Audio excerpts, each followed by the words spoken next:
Shalom Ubracha, on continue aujourd'hui avec la troisième Mishnah du 8e Pérec, Mishnah Gimel. La Mishnah nous enseigne le cas suivant: à Shoel et Tapara, un homme qui emprunte une vache.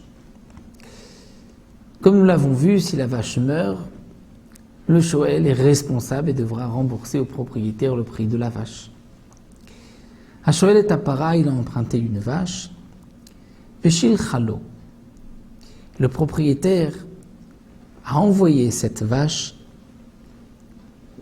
dans les mains Beyad Beno, de l'enfant, du fils du propriétaire, Beyad Avdo, du fils dans les mains de l'esclave du propriétaire, ou Beyad Shlucho, ou du shliach du propriétaire. Des Réhouven emprunte la vache de Shimon. Il demande à Shimon: tu peux me prêter ta vache? Shimon lui dit: sans problème, je te l'envoie par mon fils, par mon esclave, par un homme. Ou bien, Beyad Beno, Beyad Avdo, Beyad Shlucho shel Shoel.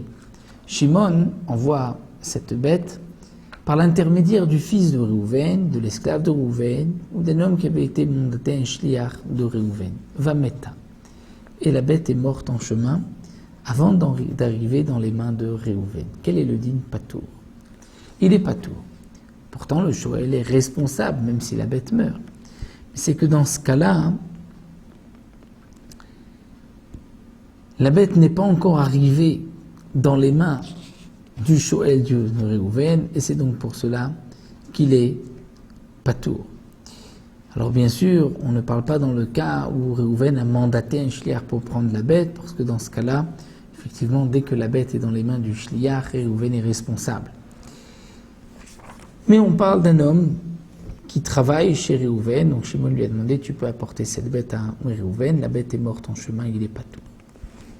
Donc dans le cas où Amarlo à Shoel, Réhouven qui emprunte la bête lui dit: Shalchali biyad beni, je veux t'emprunter cette bête, est-ce que tu peux me l'envoyer dans les mains de mon fils, Biyad Avdi, de mon esclave, Biyad Shluchi, de cet homme qui vient à ma place, au Biyad Bincha, ou dans les mains de ton fils, Biyad Avdecha, de ton esclave, Biyad Shlucha, d'un homme que tu mandateras, ou Sha'amarlo à Mashil, ou bien même dans le cas où le Mashil, le propriétaire, lui a dit: Yarini Meshalchalar Biyad Beni, je te l'envoie par l'intermédiaire de mon fils, Biyad Avdi, de mon esclave, Biyad Shluchi, de mon shliach, un homme que j'envoie à ma place, au Biyad Bincha, de ton fils, Biyad Avdecha, ton esclave, Biyad Shluchacha, de ton shliach, celui qui a été mandaté par toi, va Marlo à Shoel Shalach.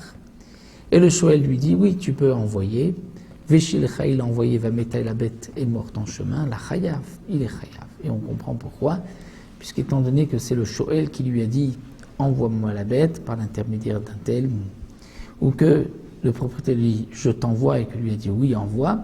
Donc, le Shoel est responsable dès que la bête est dans les mains de son fils ou de son esclave. Et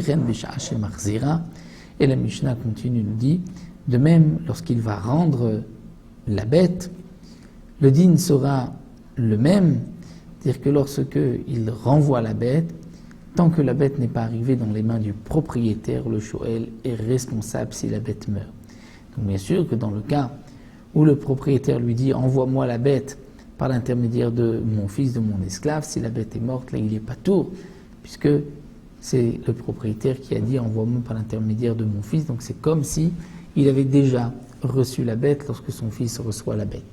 Donc la Mishnah vient nous enseigner le din que le Shoel, celui qui emprunte, c'est vrai qu'il est responsable lorsque la bête meurt, mais c'est uniquement lorsqu'elle est déjà arrivée dans son reshoot.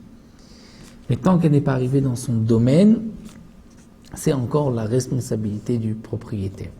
Dans le cas où celui qui emprunte le Shoel a demandé au propriétaire de l'envoyer dans les mains de son fils, par exemple, donc là on comprend que dès que la bête est dans les mains du fils de Réhouven du Shoel, c'est la responsabilité de Réhouven, si la bête meurt, il est chayav.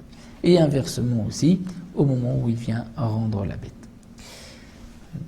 Ici, il y a la fin de cette troisième Mishnah.